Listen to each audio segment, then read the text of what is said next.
Hadin ke jing sapriang jong kadur Presiden ke Amerika Donald Trump kabalapun ba Riam kum upop. Donald Trump nin kasngi ula Pynshai hakamat kinong tok kubor jong ke US ba dei mo balale ya kane bat don jing tip chapang kane.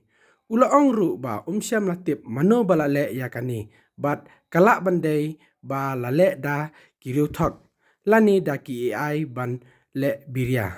Laban ong ba kani ka jing sapriang jong kani kadur kalakta ya ka jing sngau jong ki babun kiriu ngai kabalang Catholic. Some Catholics were not so happy about the image of you looking like the Pope. Oh, I see. You mean they can't take a joke? You don't mean the Catholics, you mean the fake news media.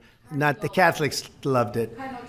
I had nothing to do with it. Somebody made up a picture of me dressed like the Pope, and they put it out on the internet. That's not me that did it. I have no idea where it came from. Maybe it was AI, but I know nothing about it. I just saw it last evening. Actually, my wife thought it was cute.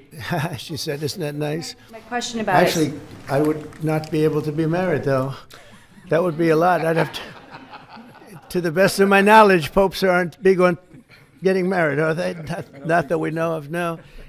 I think it's the fake news media that, they're fakers. My question, though, sir, was about the fact that it was put out on the White House account. Even though it was AI generated, it was a joke, it was a meme. Does it at all diminish the substance of the official White House account to have it go out on that particular channel? Give me a break. It was just somebody did it in fun. It's fine. Have to have a little fun, don't you?